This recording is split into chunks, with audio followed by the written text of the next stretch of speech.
राष्ट्रवादीच्या विधान परिषदेतील आमदारांना आज डॉक्टर नीलम गोऱ्हे नोटीस पाठवणार आहेत। डॉक्टर नीलम गोऱ्हे सुनावणी संदर्भात ही नोटीस बजावणार आहेत असं कळतंय। सध्या परिषदेमध्ये विक्रम काळे, बाबाजानी दुराणी, अमोल मिटकरी, सतीश चव्हाण, अनिकेत तटकरे, एकनाथ खडसे, रामराजे निंबाळकर परिषदेवर आहेत आणि यातले एकनाथ खडसे शरद पवारांच्या गटात आहेत। बाकी सगळे आमदार हे अजित पवारांसोबत आहेत। त्यामुळे आता डॉक्टर नीलम गोऱ्हे या सगळ्या आमदारांना सुनावणी संदर्भात नोटीस बजावणार आहेत असं कळतंय।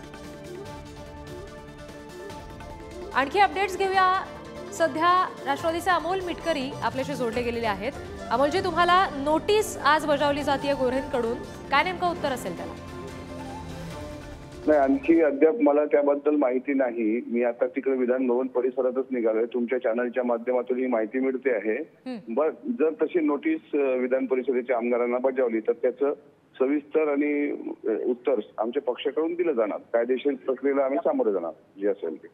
अद्याप पण नोटीस कोणाला प्राप्त नाही। जे आमदारांची तुम्ही नावं घेतली त्यात कोणालाही नोटीस आलेली नाही। जी जी डॉक्टर नीलम गोऱ्हे या सगळ्या आमदारांना सुनावणी संदर्भात नोटीस बजावणार आहेत। अमोलजी, धन्यवाद तुमच्या प्रतिक्रियेसाठी।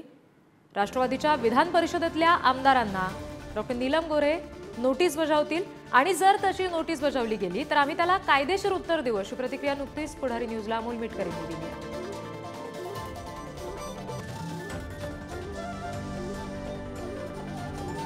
आणखी तपशील जाणून घेऊयात। आमचे प्रतिनिधी ओंकार वाबळे सध्या आपल्याशी जोडले गेलेत। ओंकार, नीलम गोऱ्हे राष्ट्रवादीच्या आमदारांना, परिषदेतले जे आमदार आहेत त्यांना नोटीस आज बजावतायत असं कळतंय, काय आणखी तपशील? राष्ट्रवादीचे सध्या 6 ते 7 आमदार आहेत परिषदेमध्ये। यातले एकनाथ खडसे असतील किंवा शशिकांत शिंदे हे 2 आमदार शरद पवारांच्या बाजूने आता आहेत।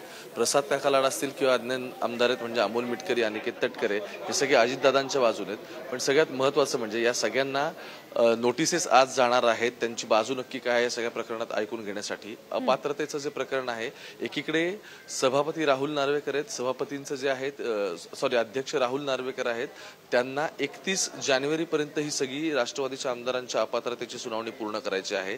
पण परिषदेसंदर्भातला अजून कोणता स्पेसिफिक टाइम बाउंड अजून कोर्टाने दिलेला नाहीये। त्यामुळे परिषदेतलं जे प्रकरण असेल, जे उपसभापती नीलम गोऱ्हे हाताळत आहेत, सुरुवातीला त्यांच्याकडे विप्लव बजेरिया वगैरे यांच्या संदर्भातले म्हणजे शिवसेनेच्या संदर्भातलं प्रकरण असेल आणि त्यानंतर राष्ट्रवादीची प्रकरणं सुरू होतील। पण परिषदेच्या आमदारांना आज पहिली नोटीस जाणार असल्याची माहिती स्वतः नीलम गोऱ्हे यांनी दिलेली आहे। जी, आणि एकंदरीत जसं तुम्ही म्हणताय की आता हे सध्या टाइम बाउंड नाहीये, त्यामुळे निश्चित आमदार कशा पद्धतीने त्याला उत्तर देतात हे बघणंही महत्त्वाचं असेल। ओंकार, आता अधिवेशन सुद्धा आजपासून सुरू होत आहे, त्याचा परिणाम होणार का या सुनावणीच्या दरम्यान? अगदी खरं तर अध्यक्षांचं टाइम टेबल आलेलं आहे या सगळ्या संदर्भातलं, ते अधिवेशन आणि प्लस सुनावणी असं टाइम टेबल आहे। पण अजून नीलम गोऱ्हे यांच्या संदर्भातलं कोणतं अधिकृत टाइम टेबल समोर आलेलं नाहीये। त्यामुळे नोटिसेस आता बजावतील, त्यानंतर आमदारांची बाजू या सगळ्यावरती ऐकून घेतली जाईल, आमदारांकडून खुलासा मागवला जाईल नक्की कोणत्या पद्धतीचा असेल तो, आणि लिगल प्रोसिजर या सगळ्यातल्या फॉलो केल्या जातील। खरं तर एक ट्रायब्युनल असतं, त्यामुळे हा संपूर्ण वेगळी याच्या संदर्भात माहिती असते। आपल्यासोबत थेट नीलम गोऱ्हे आपल्यासोबत आता जोडलेले आहेत। ताई, आजपासून अधिवेशनाला सुरुवात होते, हिवाळी अधिवेशन, पण आता वातावरण तापू लागले, राजकीय प्रतिक्रिया आता सगळ्या सुरुवात होतील। नक्की उपसभापती म्हणून यंदा कसं कामकाज चालेल? हे उपसभापती म्हणून माझी अनेक अधिवेशनं झालेली आहेत, पण जेव्हा माननीय सभापती म्हणून रामराजे निंबाळकर साहेब काम बघत होते त्यावेळेला आधी तालिका सभापती म्हणून आणि त्याच्यानंतर उपसभापती म्हणून जवळजवळ 6-7 वर्ष मी काम पाहत होते। आणि उपसभापती होण्याच्या आधी आमचा पक्ष मला तालिका सभापती म्हणून जबाबदारी टाकत होता आणि विशेषतः दुपारी नंतर माननीय सभापती माझ्यावर जबाबदारी टाकायचे, सकाळच्या सेशनला पाठवायचे। त्यामुळे मला या सगळ्याचा अनुभव त्यांच्यामुळे मिळालेला आहे। आणि त्याचबरोबर मंत्री जे उत्तर देतात त्यातून लोकांचं समाधान झालं नाही आमदारांचं, तर त्यातून काय मार्ग काढायचा या दृष्टीने माझा प्रयत्न असतो। मला स्वतःला मी अत्यंत सकारात्मक आहे, आशावादी आहे। कालच डॉक्टर बाबासाहेब आंबेडकरांच्या महापरिनिर्वाण दिनानिमित्त मी असं म्हटलेलं आहे की महाराष्ट्रामधले थोर समाज सुधारक जर का नसते तर नीलम गोऱ्हे उपसभापती झालेल्या सुद्धा दिसू शकल्या नसत्या। पण आता महिला आरक्षणाचं विधेयक केंद्रात आलेलं आहे, या पार्श्वभूमीवर महिलांच्या प्रश्नांना सुद्धा वाव मिळावा या दृष्टीने सुद्धा एक राज्य महिला आयोग आणि माझं कार्यालय मिळून आम्ही एक कार्यक्रम विधिमंडळाच्या आवारामध्ये सुद्धा लवकरच आयोजित करत आहोत। महिलांचा मुद्दा महत्वाचा आहे. मागच्या वेळी तुमच्याकडे एक पेनड्राईव्ह देण्यात आलेला होता किरीट सोमय्या यांच्या संदर्भातला. ते नक्की प्रकरण आता कुठपर्यंत आलंय, याची नक्की प्रोसेस कशी चालू आहे? या संदर्भात मी 2 महिन्यापूर्वीच मुंबईच्या पोलीस आयुक्तांना विचारणा केलेली आहे की त्या पेनड्राईव्ह मधून काय सापडले, त्यामधला त्यांचा अहवाल जो आहे तो माझ्याकडे लवकरच येणार आहे.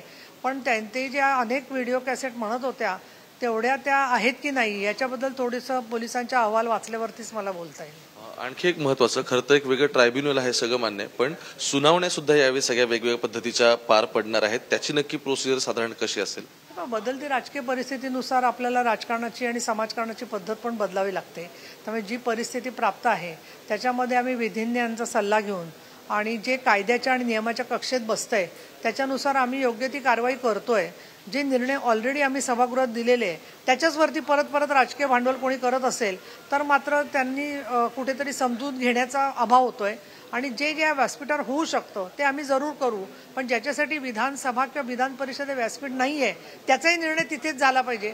अशा पद्धतीने जर का कोर्टाच्या अखत्यारीतले विषय असतील तर मग मात्र आम्हाला कोर्टावरतीच अवलंबून राहावं लागेल. अगदी एक शेवटचा प्रश्न, याच्या आधी शिवसेनेच्या बाबतीत तुमच्या स्वतःच्याच विरोधात एक प्रकरण आलेलं होतं की तुमच्याच अपात्रतेसंदर्भात कारवाई करावी अशी मागणी होती. आता राष्ट्रवादीच्या सुद्धा गोष्टी लाईनमध्ये आहेत, तर ही एक प्रोसिजर नक्की कशी असेल आणि दोन्हीमध्ये साधारण एक काय डिफरन्स तुम्हाला? दोन्ही प्रश्न एकत्र केल्यामुळे नॉट बिफोर मी या नात्याने मी तुम्हाला प्रश्न द्यायला नकार देते, उत्तर द्यायला नकार देते. थँक्यू. तर नीलम गोऱ्हे ह्या सगळ्या सुनावणी येणाऱ्या काळात करणार आहेत. या संदर्भातले आज एक पहिलं जे असेल ती पहिली त्यांनी देणार आहेत असल्याचं त्यांनी सांगितलं आहे.